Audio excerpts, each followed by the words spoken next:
চাদরের ভিতর হাত ঢুকিয়ে দাও, শীত কম লাগবে। দেরি করছো কেন? বললাম, চাদরের মালিকের পারমিশন নিতে হবে তো আগে। সব পারমিশন কি মুখে দিতে হয়? পারমিশন তো তোমাকে দেখার পর থেকেই দিয়ে রেখেছি। যেই ভাবনা সেই কাজ। অন্ধকার গাড়িতে অনেক অদেখা জিনিসের উপস্থিতি দেখে নিয়েছি। বেশ কিছুদিন ধরেই মাকে নিয়ে কোথাও বেড়াতে যাওয়া হয় না। হঠাৎ একটা সুযোগ এসে গেল। অফিসে ছুটি পাওনা ছিল কিছু, আর একটা ট্রাভেল কোম্পানি বেশ সস্তায় একটা ট্যুর অর্গানাইজ করেছে খবর পেলাম। কাশ্মীর ভ্রমণ, 14 দিনের ট্যুর, জনপ্রতি 14,000 টাকা করে। মাকে বললাম, যাবে নাকি ভূস্বর্গ দেখতে? মৃত্যুর পরে কোন স্বর্গ দেখবে, কিংবা আদৌ স্বর্গ কপালে জুটবে কিনা ঠিক নেই। পৃথিবীর স্বর্গটা দেখে নিতে পারো ইচ্ছা হলে। মাও অনেকদিন বাইরে যায় না বলে হাঁপিয়ে উঠেছিল। মনে মনে শুনেই রাজি হয়ে গেল। সেদিনই বুক করে দিলাম দুজনের জন্য। ট্রাভেল কোম্পানিটা আসলে কয়েকজন যুবক মিলে একটা গ্রুপ, নাম পাখির ডানা ট্যুর অ্যান্ড ট্রাভেলস। নামটা বেশ মজার, আর ছেলেগুলোও আমারে বয়সী। ওদের সাথে আলাপ হলো, 5 বন্ধু মিলে ট্যুরটা কন্ডাক্ট করে। আমাদের সঙ্গে যাবে 2 জন, আর থাকবে কয়েকজন হেল্পিং হ্যান্ডস, যেমন রান্নার লোক, কাজের লোক, মালপত্র ববার লোক ইত্যাদি। যে ট্যুরটা সুপারভাইজ করবে তার নাম তরুব্রত চৌধুরী, তরুদা। আমার চাইতে 5-6 বছরের বড় হবে। সমস্ত প্ল্যান শুনে সেই মতো বুকিং করলাম। ট্যুর শুরু হবে নভেম্বরের তারিখ, ফিরব 20 তারিখ। জোগাড়যন্ত্র করতে করতে দিনটা এসে গেল। মাকে নিয়ে একটু আগে ভাগে হাওড়া স্টেশনে পৌঁছে গেলাম। বড় ঘড়ির নিচে সবার জমায়েত হবার কথা। দেখলাম অনেক লোকে এসে গেছে। লোকজনের সংখ্যা দেখে প্রথমেই দেবতার গ্রাসের সেই লাইন মনে পড়ল। কত বাল বৃদ্ধ নর নারী, সঙ্গে বেশ কিছু যুবতী এবং অগ্নিতুল্য বৌদি, সবাই সেজেগুজে প্রস্তুত। নিজেকে বললাম, চল তমাল, সময়টা মন্দ কাটবে না তোর। সেটা যে এত ভালো কাটবে তখনও সেটা বুঝিনি। লিস্ট মিলিয়ে দেখা গেল, জনৈকা গায়ত্রী সেন ও তার 24 বছর বয়স্কা কন্যা অঙ্কিতা সেন এখনও অনুপস্থিত। প্ল্যাটফর্মে ট্রেন দেবার সময় হয়ে গেছে। রাত 11:55 ট্রেন ছাড়বে। ঘড়িতে 10:30 দেখে তরুদা কিছু অবশ্য করণীয় বিষয় নিয়ে বক্তৃতা শুরু করলেন সবাইকে জড়ো করে। কান দিয়ে শুনছিলাম, মন দিয়ে গেঁথে নিচ্ছিলাম, আর মেয়ে ও বৌদিদের দেখছিলাম। আর 10টা ট্যুরে যেমন হয় সেই একই কথা। বেশ মনোগ্রাহী বক্তৃতাতেই তরুদা বলল, গায়ত্রী দেবী আর তার মেয়ে এখনও এলো না তো? এই 2টো সিট তাদের, বলে সামনের সিট 2টো দেখল। ওদের দুজনকে নিয়ে বেশ কয়েকবার উদ্বেগ প্রকাশ করা হলেও তারা দুজন যে আমাদের একদম পাশের যাত্রী তা জানতাম না। একটু খুশি খুশি লাগলো একটা 24 বছরের মেয়ে সঙ্গে যাচ্ছে ভেবে। আমাদের সঙ্গে আরও 2 জন এসেছিল, এক সর্বক্ষণ কাশতে থাকা এক দাদা, আর তার সঙ্গে সম্পূর্ণ বেমানান সুন্দরী বৌদি। ভগবানেরও কি লীলা, একেই বলে বাদরের গলায় মুক্তার মালা। সন্ধ্যা থেকেই বৌদির দিকে বারবার চোখ চলে যাচ্ছিল। বয়স আন্দাজ 34-35 হবে। বেশ আকর্ষণীয়, উচ্চতায় একটু খাটো। দাদার নাম মৃণাল বোস আর বৌদি উমা বোস। সর্বক্ষণ উমা বৌদি মৃণালদাকে মুখ ঝাঁটা দিয়ে চলেছে দেখলাম সন্ধ্যা থেকে। বৌদি প্রিয় গালি হলো, তোমার দ্বারা তো কিচ্ছু হয় না।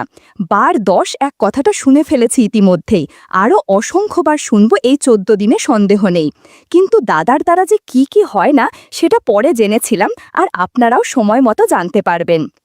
ট্রেন ছাড়তে আর মিনিট 7 বাকি। প্ল্যাটফর্মে নেমেছি একটা জলের বোতল কিনব বলে। বোতল কিনে উঠতে যাব এমন সময় দেখলাম একটা যুবতী মেয়ে এক বৃদ্ধা মহিলাকে জোর করে টানতে টানতে প্রায় দৌড়ে আসছে। বৃদ্ধা প্রায় হোঁচট খেয়ে পড়ছে বারবার। একে বয়স হয়েছে, তার উপর কাঁধে একটা ব্যাগ। কোনো মতে তড়িঘড়ি করে ট্রেনে উঠল। মনে মনে দারুণ খুশি হলাম। সুন্দরী যুবতীর সঙ্গে একই কোচে বসে যাব। সবাই যখন ঘুমাবে তার উপর শীত শীত পড়ছে। উফ, ভাবতেই দারুণ রোমাঞ্চ হলো। হঠাৎ দেখি উমা বৌদি মুখ বাড়িয়ে তাকিয়ে আছে, আর মুচকি মুচকি দুষ্টু হাসি হাসছে। আমি বললাম, কি বৌদি, ঘুমোননি এখনো? বৌদি বলল, না, ঘুম আসছে না। আমিও তোমাদের সঙ্গে এসে বসলে আপত্তি আছে নাকি? বললাম, না না, আপত্তি কিসের, আসুন না, গল্প করতে করতে সময় কেটে যাবে। যদিও মনে মনে কাবাবের ভিতর হাড্ডি ঢুকলো ভেবে রাগও হচ্ছিল। তারপর ভাবলাম, কাবাবের সাথে চাটনিও মন্দ হবে না। এরপর উমা বৌদি আমার পাশে বসে পড়ল। তারপর বসল অঙ্কিতা। আস্তে আস্তে আলাপ পর্ব শুরু হলো। বৌদি বলল, তুমি কি করো তমাল? বললাম, একটা কোম্পানিতে মার্কেটিং বিভাগে আছি। বৌদি বলল, বেশ বেশ, তাহলে তো ভালোই কামাচ্ছ। তা বিয়ে করনি কেন? বললাম, শিকল পরার এত তাড়া কিসের? পড়তে তো হবেই, যত দেরিতে পড়া যায়। বৌদি বলল, বেশি দেরি করলে শিকলের তালাচাবির জোর কমে যাবে বলেই চোখ ছোট করে একবার অঙ্কিতার দিকে তাকিয়ে খিক খিক করে হাসতে লাগল। অঙ্কিতা লজ্জা পেয়ে মুখ নামল। আমি বললাম, আপনাদের তালাচাবি যখন এখনো ঠিক আছে তাহলে আমারও থাকবে আশা করি। বৌদি হঠাৎ গম্ভীর হয়ে বলল, কোথায় আর ঠিক থাকলো, তোমার দাদার দ্বারা কিছু হয় না। আমি কথাটা অন্যদিকে ঘুরিয়ে দেবার জন্য বললাম, অঙ্কিতা, আপনি কি করেন? অঙ্কিতা বলল, আমাকে আপনি বলবেন না, আপনি আমার চেয়ে বড়, তুমি বলবেন। আমি বললাম, বলতে পারি যদি দুই পক্ষেই আপনি বন্ধু হন। অঙ্কিতা হেসে বলল, ঠিক আছে। উমা বৌদি ফোড়ন কাটল, তোমরা আজকালকার ছেলেমেয়েগুলো যে কি না, সব কিছু দেরিতে করো, আরে আসল সময় চলে গেলে অনেক কিছু মিস করবে। বৌদি আমাদের চাইতে খুব বেশি বড় না, কিন্তু এমন ভাব করছে যেন আমাদের দিদি। আমি ২৭, অঙ্কিতা ২৪ আর বৌদি হয়তো ৩৫। হঠাৎ অঙ্কিতা এমন একটা কথা বলল, আমি আর উমা বৌদি দুজনে চমকে ওর দিকে তাকালাম। বলল, আজকালকার ছেলে মেয়ে অনেক অ্যাডভান্স। বৌদি, সুখ পাওয়ার জন্য তাড়াতাড়ি দুঃখকে গলায় ঝুলায় না, কিন্তু সুখ তারা ঠিকই উপভোগ করে নেয়। কথাটা বলল মুখ নিচু করেই। বুঝলাম মেয়ে একটু লাজুক হলেও সীতা সাবিত্রীর যুগের মেয়ে না, ভীষণ রকম আধুনিক। অঙ্কিতার কথা শুনে বৌদি ওকে খোঁচা দিয়ে বলল, ওরে বাবা, মেয়ে তো দেখছি ভীষণ পাকা, তাদের মধ্যে সুখ উপভোগ করে নিয়েছ নাকি? অঙ্কিতা চমকে উঠে চোখ বড় বড় করে বৌদিকে একটা নিঃশব্দ ধমক দিল, তারপর বলল, না, এবার বৌদি আমাকে নিয়ে পড়ল। তা তমাল, তুমিও কি সেই সুখ থেকে বঞ্চিত, নাকি তোমার পকেটের সিল খোলা হয়ে গেছে? আমি একটা চোখ টিপে বৌদিকে অর্থপূর্ণ ইঙ্গিত দিলাম। অঙ্কিতার দিকে তাকিয়ে বুঝলাম ইঙ্গিতটা অঙ্কিতাও দেখে ফেলেছে, কারণ ঠোঁটের কোণায় এক টুকরো হাসি তখনও বোঝা যাচ্ছে। বৌদি হঠাৎ আমার কানের কাছে এসে বলল, আরে বাস, এই বলো না, কজনের সাথে করেছ? অঙ্কিতার সামনে আর অল্প পরিচিত বৌদির মুখে এমন খোলামেলা কথা আমার মতো ছেলেকেও অস্বস্তিতে ফেলে দিল। আমিও তেমনি গলা খাটো করে বললাম, অন্য একদিন বলবো গোপনে। এ কথা শুনে বৌদি নাচরবান্দা হয়ে পড়ল আর একটা চিমটি কেটে বলল, তাই বুঝি, বেশ, শোনার অপেক্ষায় রইলাম। আমি আপাতত নিজেকে বাঁচিয়ে চলার চেষ্টা করছি, কিন্তু বৌদি সে সুযোগে দিচ্ছে না, আরও যেন জেদ ধরছে আমার সাথে। অঙ্কিতা কিছুটা দূরত্ব বজায় রেখে বসেছে আর চোখে আমাদের অনুচিত নিকটতা দেখছে। মনে হলো যেন একটু বিরক্ত, সেটা রাগ না ঈর্ষা ঠিক বোঝা যাচ্ছে না। ওদিকে মৃণালদা মানে উমা বৌদির স্বামী নাক ডেকে ঘুমোচ্ছে বলে উমা বৌদি বিরক্ত হয়ে সেদিকে তাকল, তারপর মুখ বেঁকিয়ে বলল, বিরক্তিকর আমার জীবনটা, শেষ করে দিল লোকটা, ওর দ্বারা কিছুই হয় না। আমি বৌদির কানের কাছে বললাম, কি হয় না বৌদি, কি যেন বলতে যাচ্ছিল, হঠাৎ ফিসফিস করে বলল, অন্য একদিন বলবো গোপনে। সময়ের সাথে সাথে কামরা শুদ্ধ সবাই ঘুমিয়ে একাকার, লাইটগুলো সবে প্রায় নিভে গেছে। দুপাশের বাথরুমের দিকে দুটো লাইট জ্বলছে শুধু, তাতে অন্ধকার খুব গাঢ় হতে না দিলেও একটা মায়াজাল বুনে দিয়ে গেছে। ট্রেনের দুলুনিতে ঘুমন্ত শরীরগুলোও দুলছে, সেই জন্যে জেগে থাকা মানুষগুলোও অল্প স্বল্প নড়াচড়া করলে আলাদা করে চোখে পড়ে না। জানালা দিয়ে তাকিয়ে থাকতে থাকতে কখন জানি একটু ঝিমুনি এসে গেছিল। হঠাৎ শুনলাম কানের কাছে কেউ ফিসফিস করে বলছে, কতজন?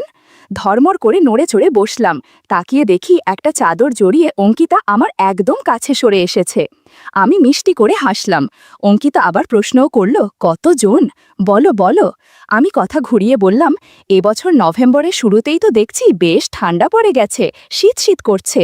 অঙ্কিতা বলল, হ্যাঁ, সেই জন্যই হ্যান্ডব্যাগ থেকে চাদরটা বের করে নিলাম। আমি বললাম, আমারটা সুটকেসে। অঙ্কিতা বলল, আমারটা শেয়ার করো। আমি বললাম, সে কি, সেটা কি ঠিক হবে? অঙ্কিতা বলল, আরে কেউ তো দেখছে না, ক্ষতি কি? আমি দুষ্টু হেসে বললাম, কেউ না দেখলে তুমি সবকিছুই শেয়ার করবে নাকি আমার সাথে? অঙ্কিতা ভীষণ লজ্জা পেয়ে বলল, কি বলো ধুরু? তারপর আমার কাছ থেকে দূরে সরে যেতে গেল। আমি ছোট করে ওর একটা হাত ধরে বাধা দিলাম।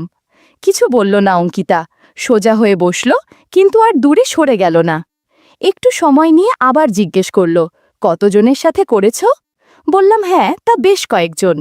অঙ্কিতা বলল, বুঝলাম, এতজন যে সংখ্যায় বলা যাচ্ছে না।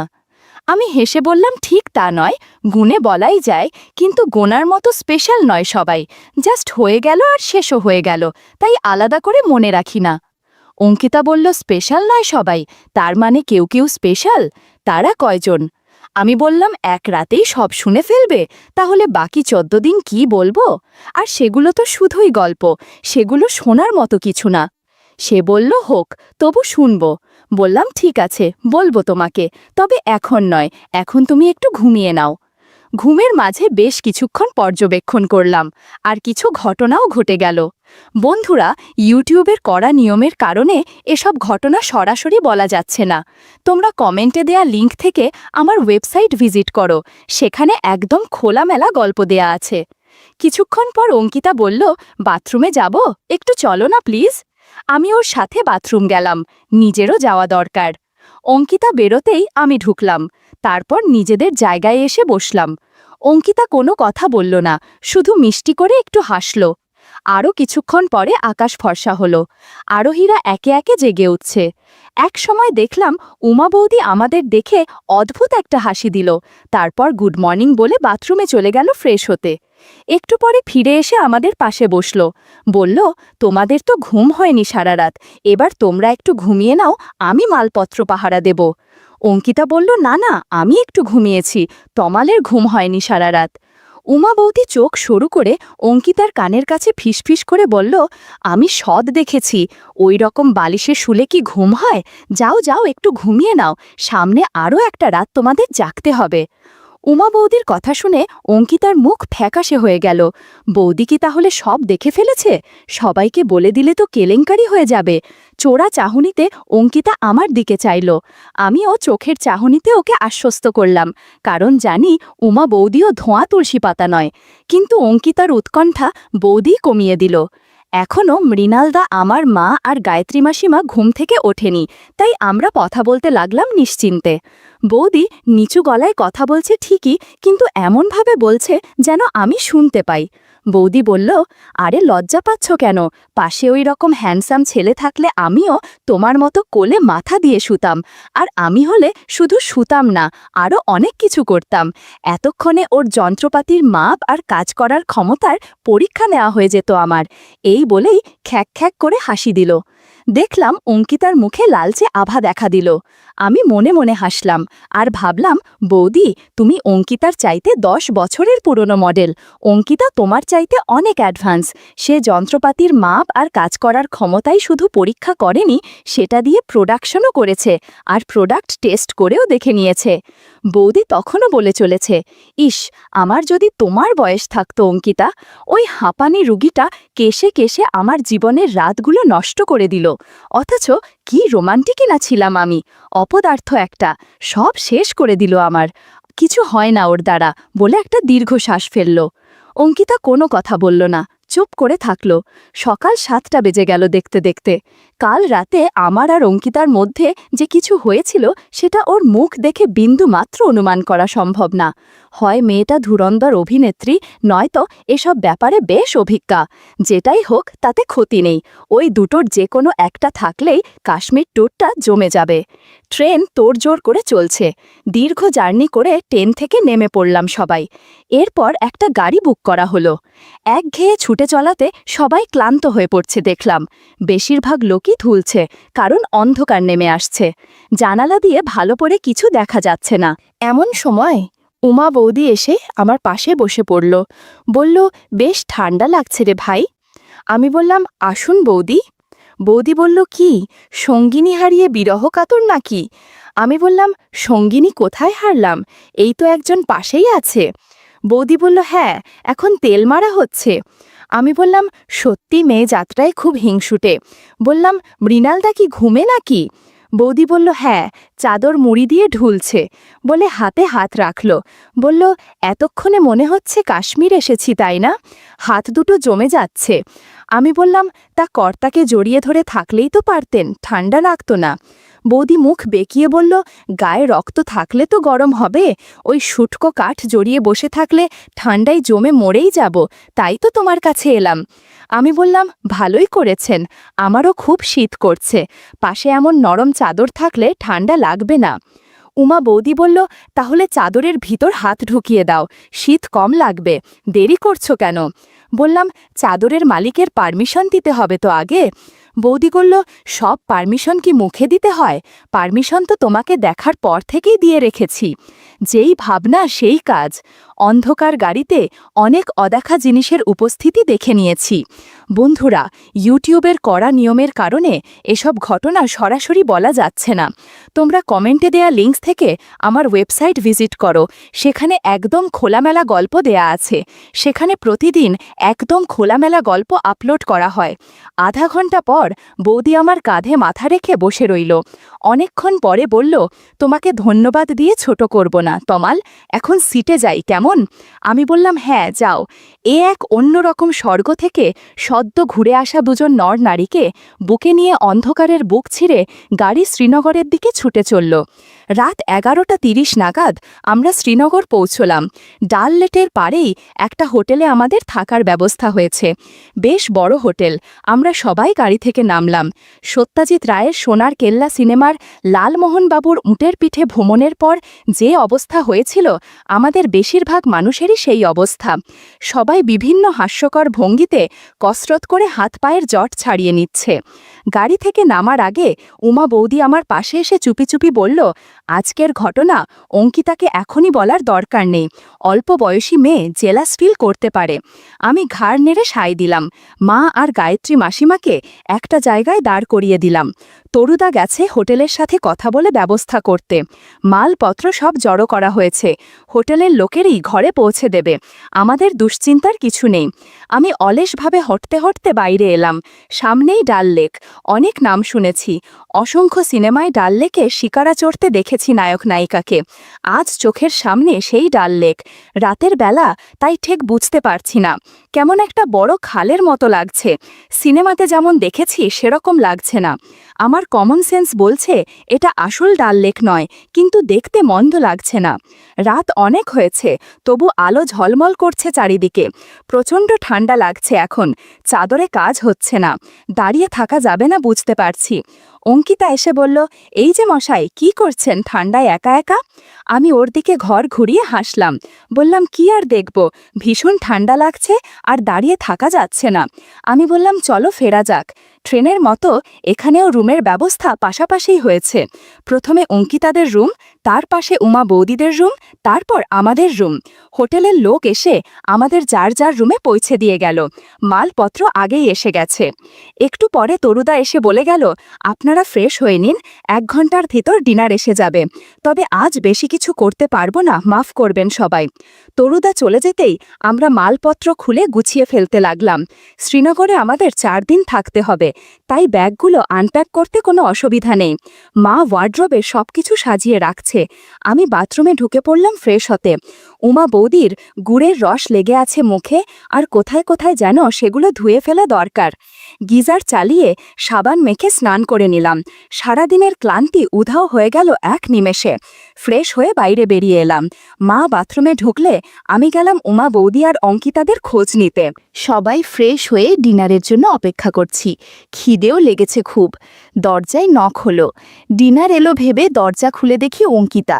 ঘরে ঢুকে আমাকে কোনো কথা না বলে মাকে বলল, মাসিমা, মা আপনাদের খাবার আমাদের রুমে নিয়ে নিয়েছে। আপনারা আমাদের সঙ্গে একসাথে খেলে ভালো হয়। মা বলল, ভালোই তো, চলো যাচ্ছি। অঙ্কিতা আমাকে ইশিরায় বলে গেল, এসো। অঙ্কিতা আমাদের ডিনার সার্ভ করলো। আমরা খেতে বসলাম। খাবার শেষে সোসাই ঘুমের জন্য চলে গেল। এদিকে অঙ্কিতা আমাকে ইশাকার বাইরে আসতে বলল।